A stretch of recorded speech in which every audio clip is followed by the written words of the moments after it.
of the most popular Indian recipes, chicken tikka. You go to any part of the world, you go to Canada, you go to UK, any part of India, you are sure to find this on the menu. So let's make the right marinade for the tikka. So I'm just going to strain this yogurt, making sure that the excess moisture goes out and we get the right consistency. Just place it on a bowl.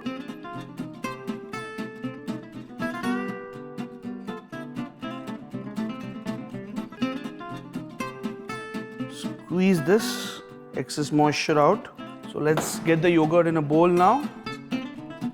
It's the time to put all the lovely Indian masalas. Now I'm adding the red chili paste, some nice dhania powder, which is a coriander powder, lovely garam masala, turmeric.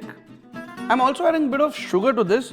This is because the yogurt that I have is slightly sour. But if you have a sweetish yogurt, you don't need to add extra sugar. After this, it's time for a little bit chili powder. So some freshly ground ginger garlic paste to this. Wow, it's already started smelling yummy.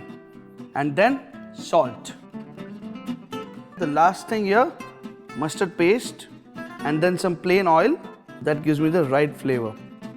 What oil is going to do is, once the chicken tikka is cooking in the oven, it's going to keep it nice and succulent. Next, just whisk it through nicely. If you travel to different parts of the world, different parts of India, you will see this chicken tikka recipe having slight variations. Some people like adding cashew paste into it. Some people like adding cream to it. But that's again, up to you. This is the most basic recipe for the right tikka. And here is my secret ingredient for this recipe. That is kasuri methi. Just break it into bits and then mix it through. What kasuri methi does is it imparts a nice aromatic herb flavor which goes very well with the tikka. So now this is your perfect tikka marinade, absolutely ready. A lot of people who tell me, how do you get that succulent texture in your tikkas in restaurant and why don't we get it home? The reason being, a lot of people in tikka choose a chicken breast, whereas I prefer a chicken leg. Chicken leg has got more muscles into it, keeping the tikka moist and succulent. This is the size of the tikka that you want. Now it's the time for veggies that go with the tikka. Onion, capsicum and some nice tomatoes. So you have to make sure that the veggies that you're cutting for the tikka are roughly the same sizes as in the size of the chicken. So now to this marinade, at the last minute, I'm just adding in some finely chopped mint.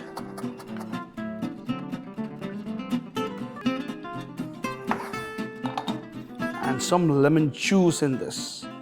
So let's mix this through.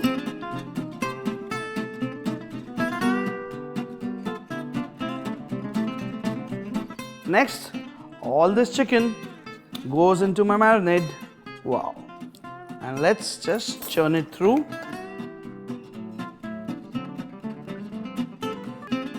Now, ideally, I'm just going to put this for marination at least 3 hours so all the flavors in the marinade get nicely impregnated into the chicken.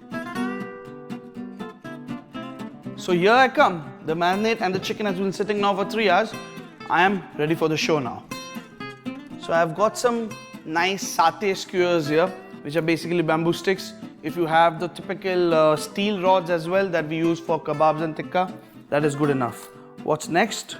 I'll take a baking tray first, in which my chicken is going to cook, and drizzle some oil over it so the tikka doesn't stick to the pan. Let's brush the oil. Now with the tikka, I'm going to use alternate veggies. Doesn't matter how you like it. So first goes in the onion. Yep. Then my chicken piece, as in chicken tikka. Nicely through. Then a piece of tomato. Chicken once again. Then the capsicum. Another piece of chicken. And once again, a chunk of onion to close this. Space it such that all the veggies can be seen, not too tight, because then The tikka is not going to get heat from the oven to cook it evenly, but not too spaced out as well. I'm just coating this so even the veggies get a nice coating of the marinade, and then into the baking tray.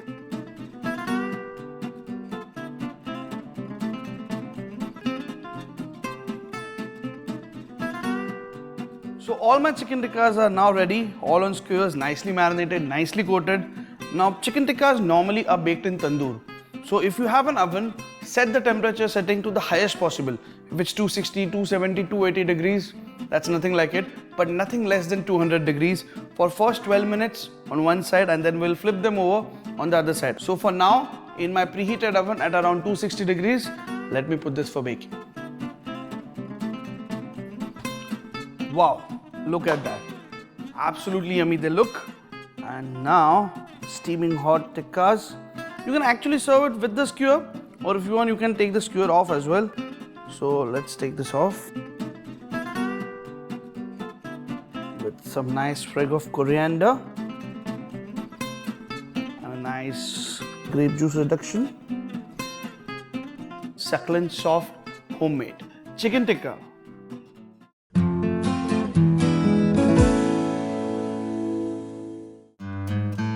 Hi guys! You know, it just struck me today, after months of sharing recipes with you guys, that I haven't shared my super reliable recipe for lemon coriander grilled prawns. So, you know, this recipe is just so handy that I've used it to serve prawns this way as a snack when I've had people over for dinner, or sometimes when it's just the two of us for a meal, I'll serve it as a side dish. Like all good grilled prawn recipes, this one starts with a really kick-ass marinade. So I'm going to start with some fresh coriander leaves. This is just a small bunch. Ever so often whenever we are using coriander, we tend to just use the leaves and leave out the stems. These stems have so much flavor in them. I'm going to chop up these leaves a little bit more finely and also the stems to make this marinade. It's going to be so flavorsome. Just roughly chop it. The leaves go in.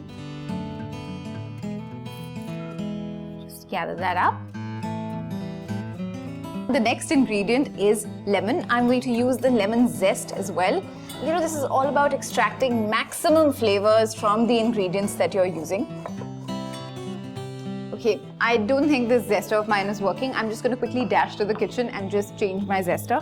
Okay, so I've got a different one and I'm just going to peel this zest out.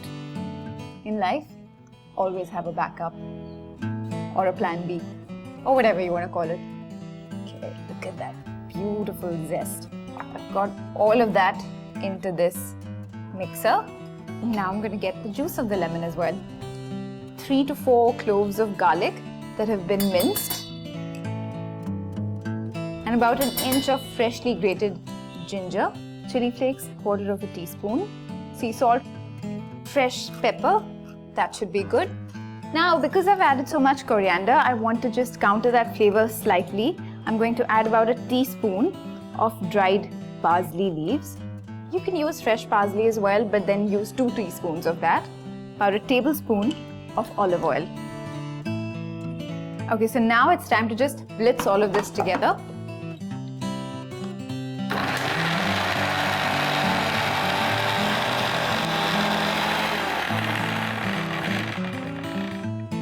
Okay, let's sneak in a look.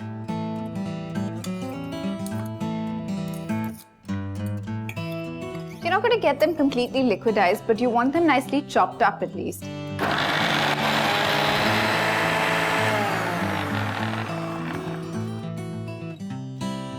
Okay, so this is pretty much how I want it to be. It's time for me to pull out the prawns. Okay. So these are prawns that are deveined, peeled, all of that, but the tails have been left on just for a little bit of drama. I like that when I'm cooking. No, my crew doesn't like that. Do you, crew? Do you like a little bit of drama? Yeah, they do. They do. That's why we work together. Okay, so now I'm just going to toss these prawns with the marinade. It smells so good right now.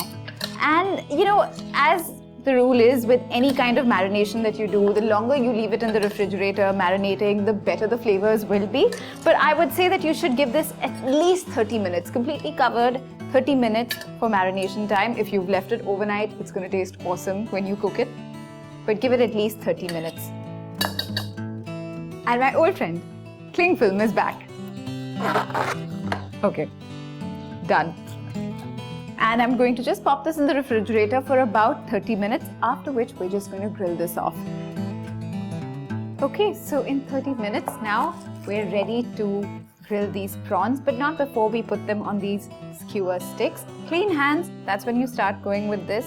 And this is how you'll put them on the stick. You'll go tail to head and just slide it on this stick.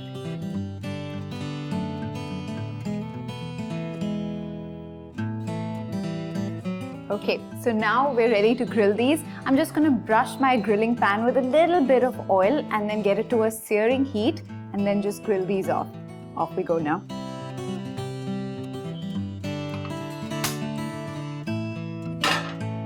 So once the pan is smoking hot, just drop your skewers in. So this is fairly quick cooking. You'll see that it's done when the prawns start to curl up. I can see them turning opaque already, so I'm just going to turn the sides now. I have 4 on these, so maybe that one will take a little bit longer to cook. That one's cooking beautifully.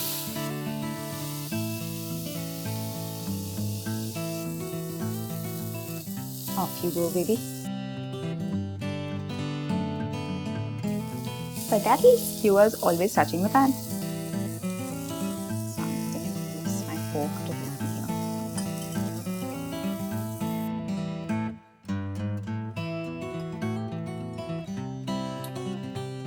here. Time to plate this up. So that's it, guys. It just took us like a few minutes to fry these off in the grilling pan. Oh, and there's one more thing. If you don't have that grilling pan, a regular frying pan should do the job as well. So whatever you do, you have to try this recipe. And when you do, leave us a comment telling us what you thought of it. See you guys. And of course, please subscribe to our channel. See ya. Bye.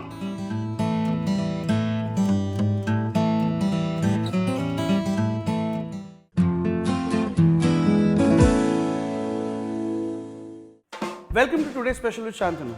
I'm going to cook a dish today which is really spicy. As in, if you are not used to the spice, God help it. But the fun is in the spice. I'm going to do chicken 65. So we've got the chicken here, boneless for the chicken 65. But before that, I've kept a pan of hot oil here. But before we just fry the plain chicken, we need to marinate it. So nice boneless chunks of chicken here. To this chicken, I'm just adding some chili powder, a little bit of turmeric powder, a little bit of coriander, dhania powder as they call it locally. That one goes in here. Along with this, I'm going to add a lot of corn flour, a good 1/4 cup of corn flour, some salt, some cracked pepper as well, and some pepper powder. Once everything is added, we'll just mix the chicken with the corn flour.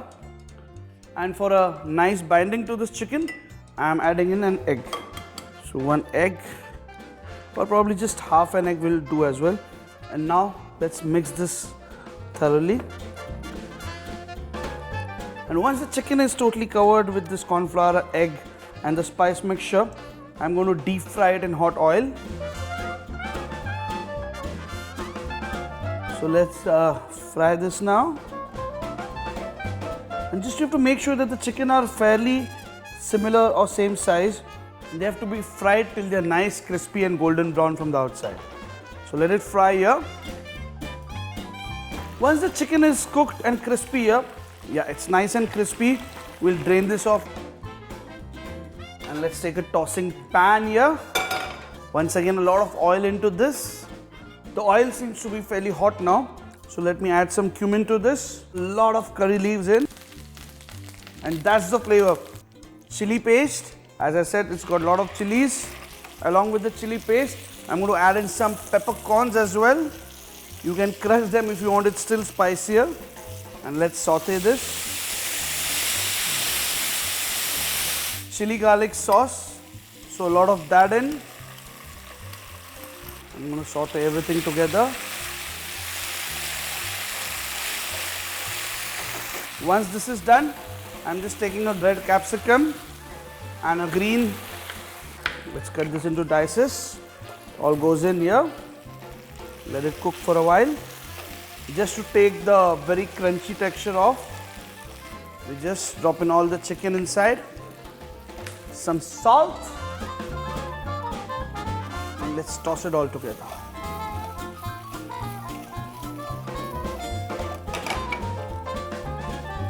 Some lemon juice. You can also use vinegar. So that's it. And for more such exciting, spicy, different recipes all over the world, get subscribed to Get Curried.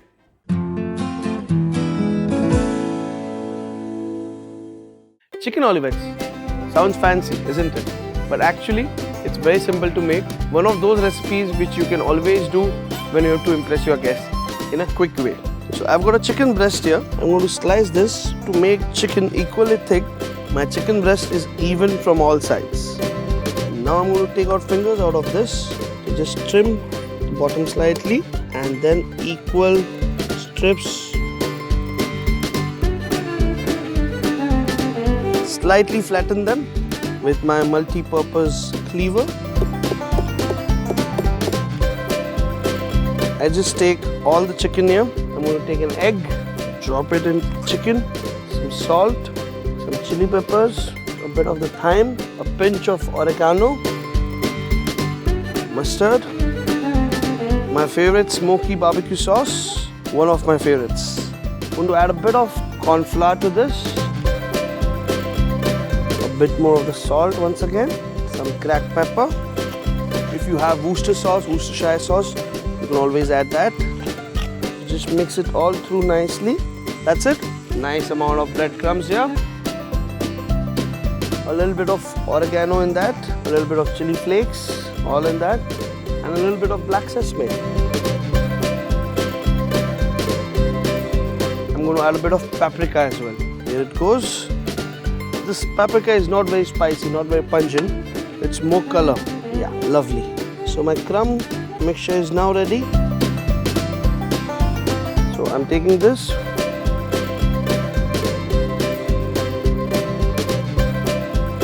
And each strip out here. In the meanwhile, let's heat our oil. Now with the next, nicely coated. Lovely. So we have all the chicken strips now ready. Done with the crumbs. So I'm going to take one olive, wrap this around the olive nicely, and then pierce along the open end of the chicken. I'm going to pierce a cocktail stick through it. This is going to come out later, but just to ensure that the olive doesn't fall off, I just have to drop my chicken olivettes now.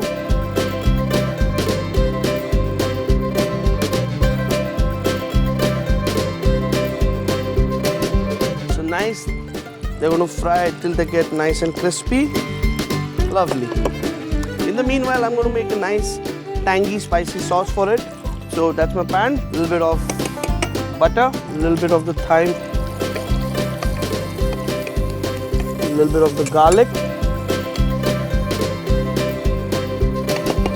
chili flakes for the spice quotient. Now with the cream,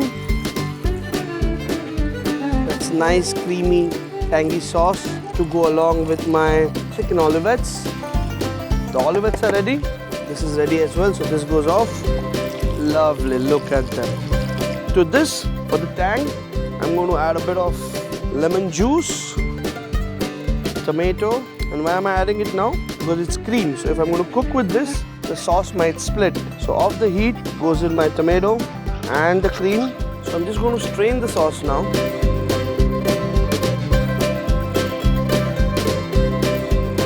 A lot of sauce in the center. Top it with some snack dressing. Then with a knife or a back of the spoon.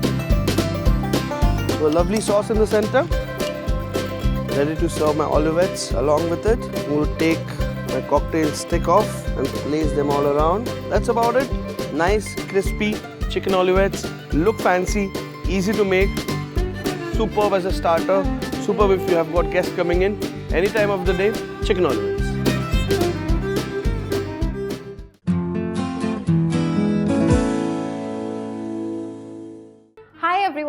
Welcome to my recipe book with me, Tarika, where today I'm going to be making party dips.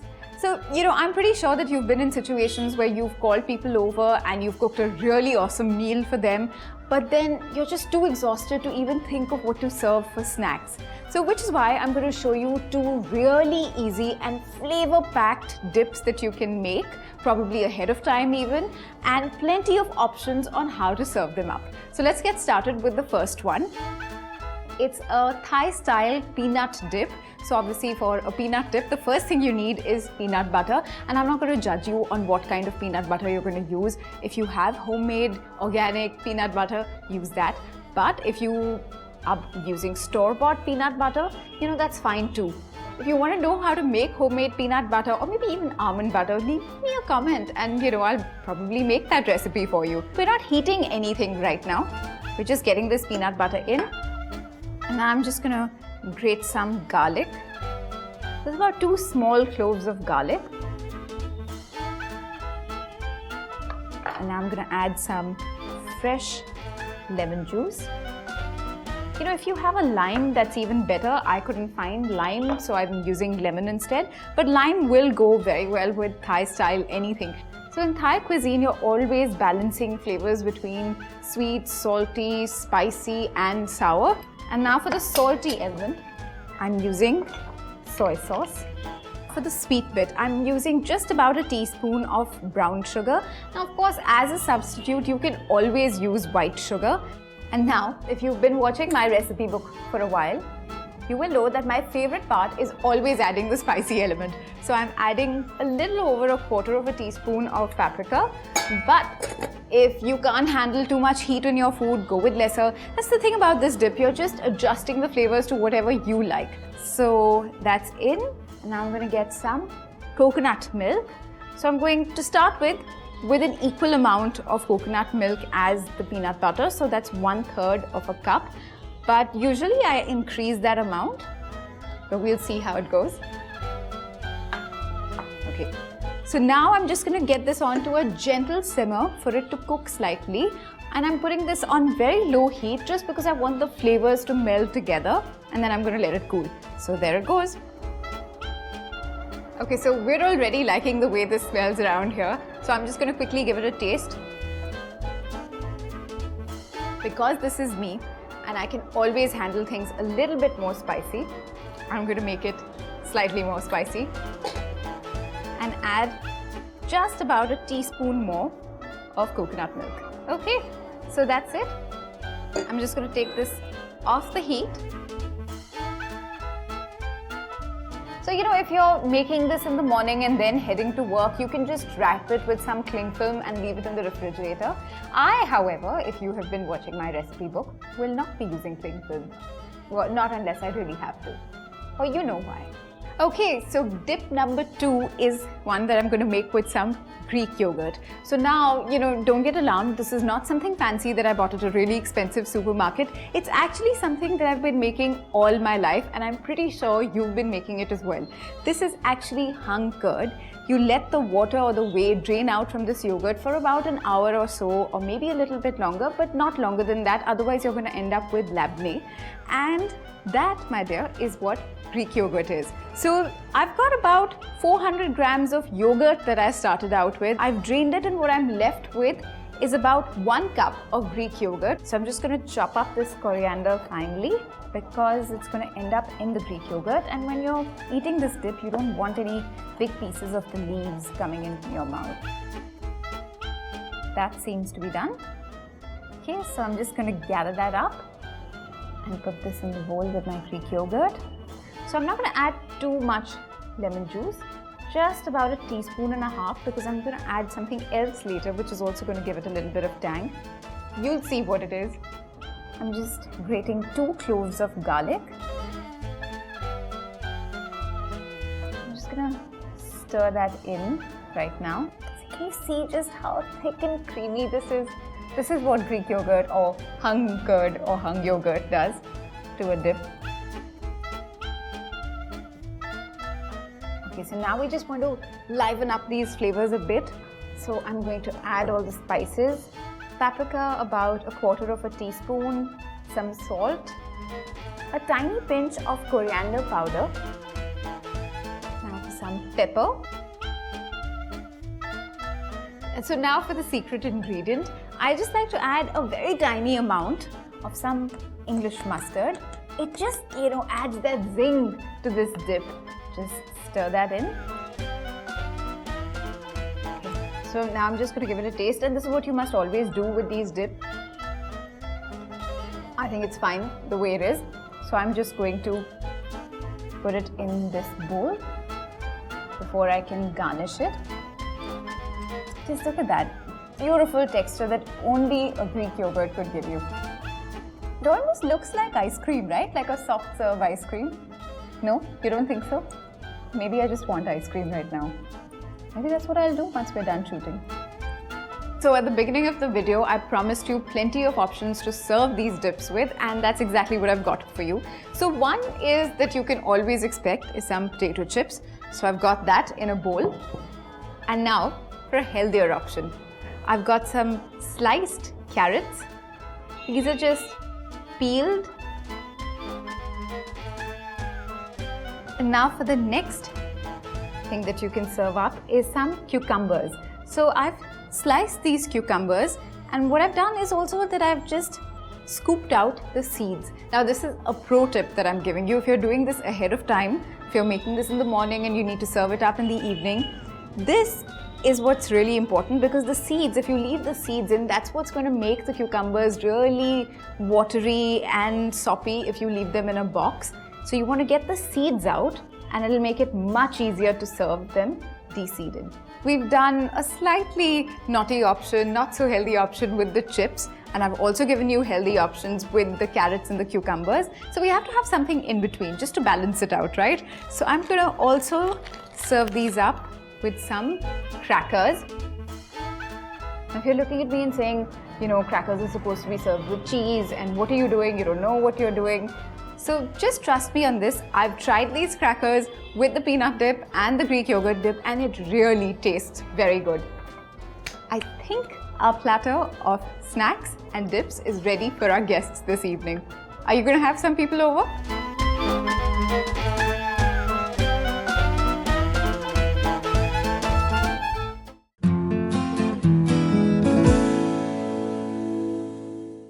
Weekends is family time, and so many times does it happen that I'm watching a movie with my family and I feel the urge to pop something nice and crunchy. But then I don't like using that frozen stuff from the fridge. So I'm going to make my very own freshly made in minutes chicken popcorn. So first I'm just going to take one onion and chop it as finely as possible. Slit it into half once again. Now this goes into a bowl.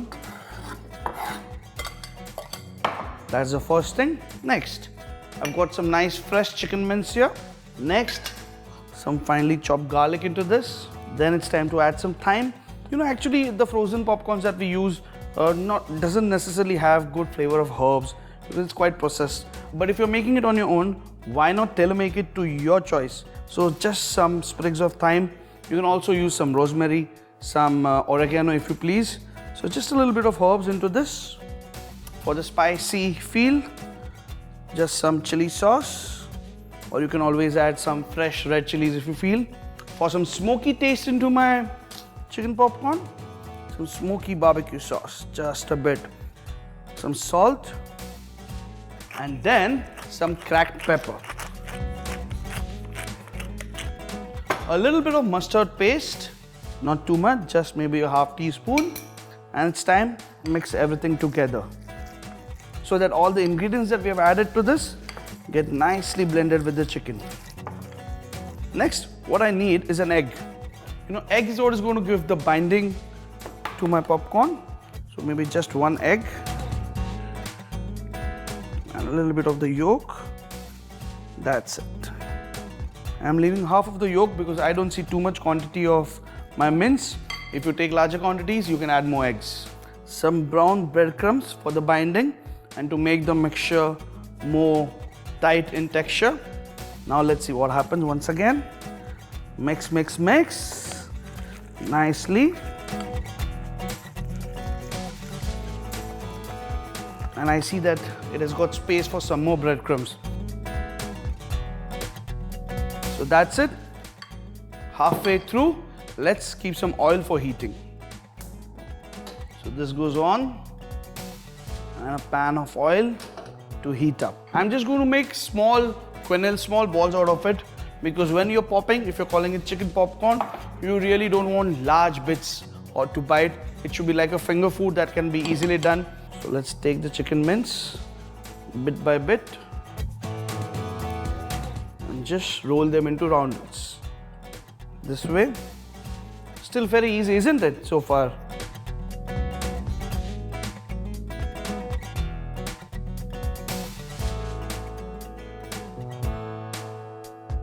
Once your balls, the chicken balls are ready to this stage, so let's take some regular cornflakes and I'm crushing them evenly. So what happens is when we coat the chicken quenelles, the chicken balls, they have a even uniform coating. I require some eggs to coat it, so let's take 2 more eggs here. So let's beat these eggs lightly.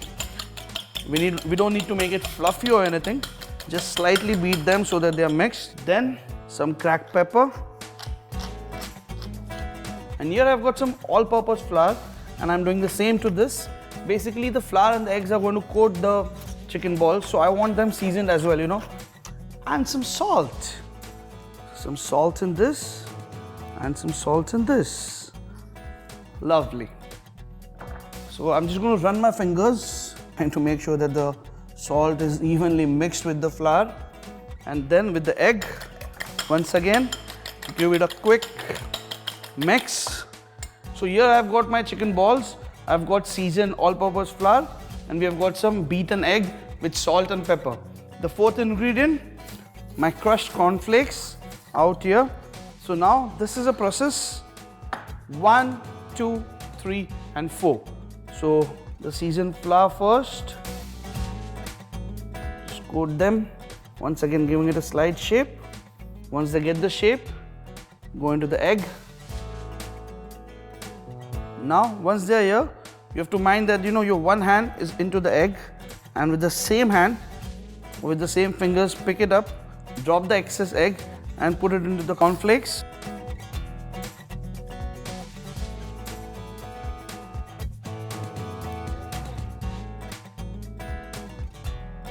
Just with your fingers, just toss these balls into the cornflakes mixture and once again lightly shape them. Now all of them into hot oil. Let's fry it till nice crispy and they literally feel like they're going to pop out. Just make sure that your oil temperature is not very low. Otherwise what's going to happen is the whole oil is going to get into the chicken. But if it's too high, the cornflakes will burn from outside and the heat will not reach inside. So they might stay raw from inside. So medium temperature with the oil, just flipping them over. And yummy, they are looking gorgeous. I need some patience here, chef, patience. Because I feel like just picking them and eating them straight away, but they are very hot right now. And other thing, hey, mind you, I didn't tell you, I am frying them. I like it crispy like this and fried. But if you're really watching your calories or if you like baked, you can also bake them at a moderate temperature. So once they're nice and golden brown, I'm taking them out on an absorbent paper to drain out the excess oil. Lovely. Just let them cool off slightly and let's take the excess oil out. So now let's just transfer this to a nice popping basket here and goes with some nice low-fat mayo, tartar sauce. You can use ketchup, mustard sauce, you can make a yogurt dip. So now essentially there's just one more thing left. I'll just tell you this one.